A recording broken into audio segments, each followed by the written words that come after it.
on est en état d'impesanteur. Voilà.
Top, ça tourne.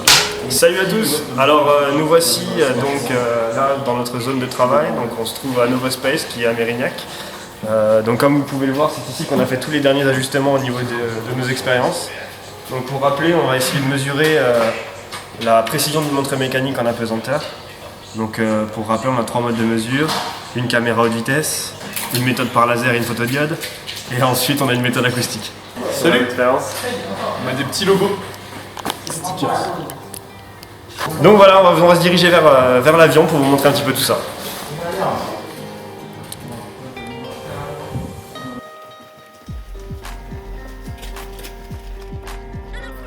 L'aéroport de Mérignac.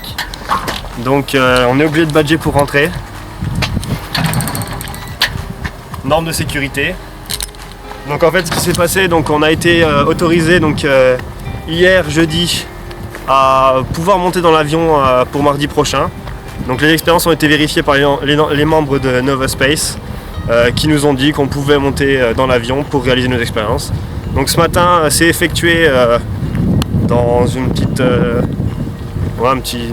expérience. On a fait tourner toutes les expériences avec l'avion en marche, donc pour voir un petit peu les perturbations liées aux turbines, etc.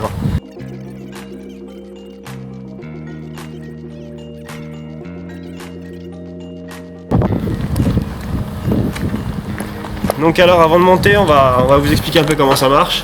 C'est simple, en fait ça se passe sur une matinée. Pendant une matinée, on va aller sur une zone de vol spécifique aux destinations de vol.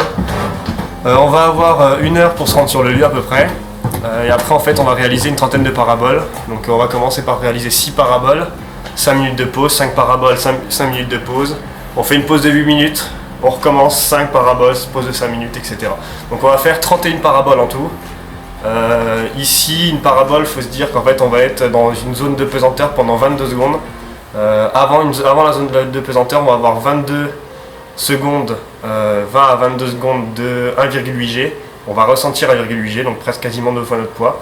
Et après la sortie de pesanteur, ça va être la même chose, on va ressentir 2 fois notre poids. Donc là on va monter dans l'avion pour vous montrer un petit peu là où on s'est installé nous, pour pouvoir réaliser nos expériences. Donc obligatoire les petits patins. Donc première expérience qui va voler à bord de l'Airbus A310 de Novespace pour la campagne Parabole étudiant, ce sera l'expérience de l'École nationale supérieure de mécanique et de microtechnique. Une expérience originale qui va permettre de vérifier le fonctionnement d'une montre à la fois en état d'apesanteur et en état de surgravité, puisque l'avion, lorsqu'il fait sa ressource, on a une accélération d'environ presque 2G. Et donc pour nous présenter cette expérience, j'ai autour de moi toute l'équipe de l'ENS2DEM qui va donc nous indiquer un petit peu en quoi consiste cette expérience. Là, ce que vous voyez derrière moi, en fait, ça ressemble à un Airbus tout à fait classique. Mais si on se retourne, on s'aperçoit que l'autre partie de l'Airbus est relativement vide. Alors, on poursuit la visite. Voici donc notre rack expérimental fabriqué par le CNES et Novespace. Ce rack est isolé phoniquement avec de la mousse, c'est pour ça qu'il est opaque. Ça permet de protéger la mesure acoustique. Alors on peut s'approcher et regarder même à l'intérieur ce qu'il y a.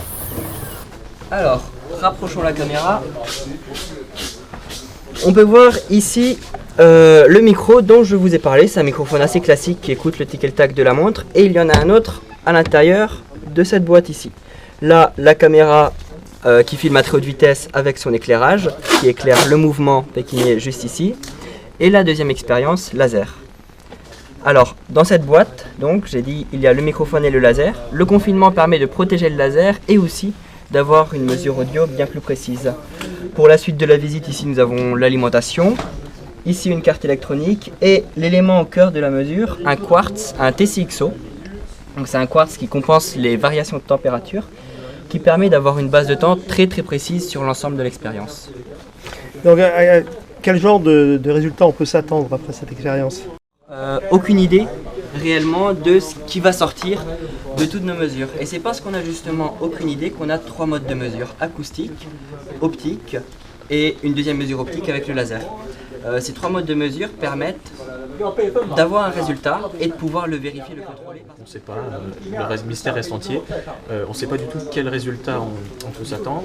Ce qu'on a essayé de quantifier par contre, via des simulations numériques et des choses comme ça, c'est un ordre de grandeur des variations.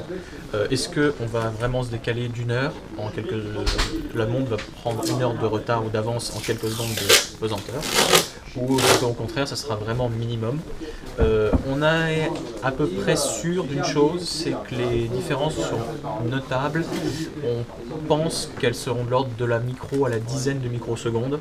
Donc on a dimensionné notre équipement et nos expériences en fonction pour essayer de remarquer des différences aussi. A été tout de suite plusieurs idées d'expérience, l'expérience acoustique. Nous avait même parlé d'une expérience avec un accéléromètre à l'époque, mais c'était un peu compliqué à mettre en œuvre. On est vraiment dans le berceau. On est vraiment dans le berceau de l'horlogerie. Donc c'est vraiment une expérience qui s'inscrit dans le berceau de l'horlogerie. C'est vraiment ce qu'on a essayé de faire jouer, on essaie de faire revenir un peu, disons, aux traditions, aux valeurs de la Franche-Comté, en prenant, on va dire, un projet qui reste assez local. Puisque dans toute l'expérience qu'on propose, tous les partenaires qui nous suivent sont des partenaires locaux, c'est-à-dire qu'on ne dépasse pas la Franche-Comté.